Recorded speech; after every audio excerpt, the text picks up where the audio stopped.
લક્ષ્ય ન્યૂઝ, એક નજર, એક લક્ષ્ય. દેશમાં તારીખ 25 જૂન 1975ના રોજ લાગુ કરવામાં આવેલી કટોકટી દરમિયાન લોકશાહી બંધારણ અને નાગરિક સ્વતંત્રતાઓ પર થયેલા કુઠારાઘાતને યાદ કરતા બંધારણ હત્યા દિવસ નિમિત્તે કલોલ શહેર ખાતે કપિલેશ્વર મહાદેવ મંદિર પરિસરમાં વિશેષ પ્રદર્શનીનું આયોજન કરવામાં આવ્યું હતું. આ પ્રદર્શનીમાં કટોકટીના સમયગાળામાં દેશની લોકશાહી વ્યવસ્થા, નાગરિકોના મૂળભૂત અધિકારો અને બંધારણીય મૂલ્યો પર થયેલા પ્રહારને દર્શાવતા વિવિધ ફોટોગ્રાફ્સ, માહિતી પેનલો અને દસ્તાવેજો રજૂ કરવામાં આવ્યા હતા.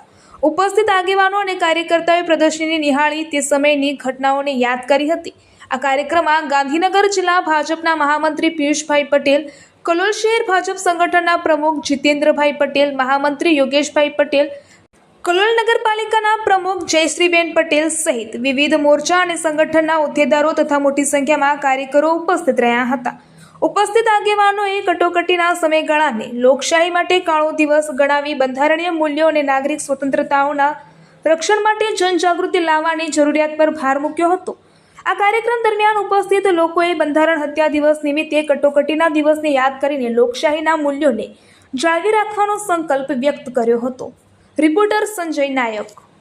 25 જૂન 1975ની અંદર દેશના તત્કાલીન વડાપ્રધાન સ્વર્ગસ્થ ઇન્દિરા ગાંધીએ અલ્હાબાદની કોર્ટનો જ્યારે ચુકાદો આવ્યો અને એમને દોષિત ઠેરવવામાં આવ્યા ત્યારે પોતાની સત્તાનો દુરુપયોગ કરી અને સમગ્ર દેશની અંદર ઇમરજન્સી એટલે કે આપાતકાલીન જાહેર કરી દીધું.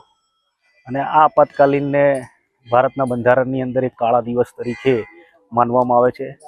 ભારતના બંધારણની અંદર વ્યક્તિ સ્વતંત્રતાના અને મૂળભૂત અધિકારોનું આપણું લોકશાહી છે.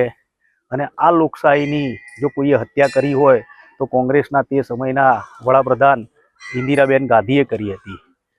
પ્રેસ ઉપર બેન મારી દીધો હતો, ફિલ્મો ઉપર બેન મારી દીધો હતો. તે વખતના વિપક્ષના જે નેતાઓ હતા એ વિપક્ષના નેતાઓને રાતોરાત જેલની અંદર પૂરી દીધા હતા. અને કોઈ પણ પ્રકારની કેબિનેટ કે મંત્રી પરિષદ બોલાયા વગર રાતોરાત આ નિર્ણય લાદવામાં આવ્યો હતો. અને સમગ્ર દેશની અંદર એક અંધાધૂંધી ફેલાઈ ગઈ હતી. અને 2 વર્ષ સુધી આ ઇમરજન્સી ભારત દેશની અંદર લાદવામાં આવી હતી. અને એને આજે પણ ભારતીય જનતા પાર્ટી એક બ્લેક ડે તરીકે ઉજવવાનું નક્કી કર્યું છે. તો આજે કલોલ શહેર મુકામે ગાંધીનગર જિલ્લાની આ ઇમરજન્સી ડેની પ્રદર્શનીનું એક આયોજન કરાવ્યું હતું. એમાં મોટી સંખ્યાની અંદર કાર્યકર્તાઓ હાજર રહ્યા હતા, જેની અંદર અમારા ગાંધીનગર જિલ્લાના મહામંત્રી પિયુષભાઈ પટેલ, શહેર નગરપાલિકાના અધ્યક્ષા જયશ્રીબેન, મારા સાથી મહામંત્રી અને ખૂબ જ મોટી સંખ્યામાં ઉપસ્થિત અહીંયા કાર્યકર્તાઓએ આ પ્રદર્શનીને નિહાળી હતી. અસ્તુ ભારત માતા કી જય.